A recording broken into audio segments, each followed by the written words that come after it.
Mumbai underworld में दाऊद इब्राहिम के अलावा क्या कोई एक और दाऊद था जो इतना फेमस तो नहीं हुआ, लेकिन एक बहुत बड़े कांड 93 की ब्लास्ट में उसका फुल ऑन रोल था। मतलब अगर वो इन्वॉल्व नहीं होता तो शायद 93 ब्लास्ट होता ही नहीं।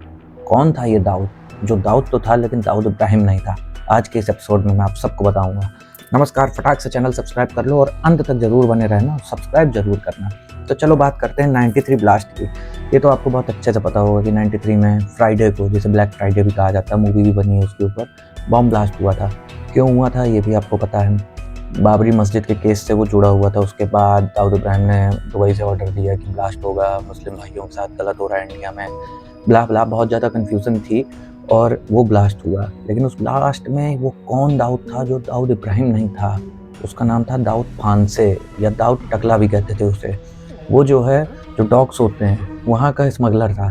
मतलब कि उसके लिंक्स बहुत अच्छे थे। डॉक्स में कुछ भी माल उतारना हो शिप के जरिए तो उसकी परमिशन के बिना उतरता नहीं था। अब इनको ब्लास्ट कराने के लिए भेजना था 3000 किलो RDX।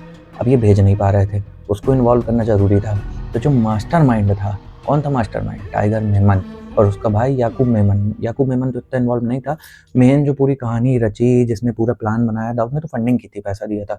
मेन जो मास्टरमाइंड था वो टाइगर मेमन था। सोचो आज तक नहीं पकड़ा गया। 93 से कितने साल हो गए, मतलब 30-32 साल हो गए, वो पकड़ा नहीं गया। तो टाइगर मेमन जो है दाऊद फांसे को लेकर जाता है दुबई और दाऊद इब्राहिम से मिलवाता है। दाऊद इब्राहिम कहता है कि मेरा कुछ केमिकल है जो उतरना है, उसको उतरने दो और तुम्हें पैसा मिल जाएगा। वो फांसे तो भाई दाऊद इब्राहिम से मिलकर बहुत खुश होता है। वो तो उससे मिलना चाहता था, बहुत बड़ा उसका वो भक्त था सो कॉल्ड। वो मिलता है और उसका माल उतारने को रेडी हो जाता है। उसके बाद फिर वो 3000 किलो RDX आता है पूरे प्लानिंग के साथ। 7-8 जगह जहाँ जहाँ मोस्टली हिंदू बस्तियाँ थी वहाँ पे वो ब्लास्ट होता है और वो हिस्ट्री में काले अक्षरों से लिख जाता है। और उसी के बाद दाऊद इब्राहिम एक अंडरवर्ल्ड डॉन नहीं, टेररिस्ट घोषित हो जाता है। तो यही है वो दाऊद फांसे है जो दाऊद इब्राहिम जितना फेमस तो नहीं हो पाया, लेकिन 93 ब्लास्ट में उसका भी नाम है। टाडा कोर्ट में उसको 2015 में फांसी की सज़ा हुई फाइनली। उसने फिर हाई कोर्ट में अपील किया, नहीं हुआ कुछ। सुप्रीम कोर्ट में अपील किया, कुछ नहीं हुआ। फिर राष्ट्रपति को चिट्ठी लिखी सज़ा माफ़ करने की, कुछ नहीं हुआ। फाइनली उसे फांसी दी गई। यही था वो दाऊद फांसे। फटाक से ऐसे वीडियो के लिए चैनल सब्सक्राइब करके जाओ। Bye bye.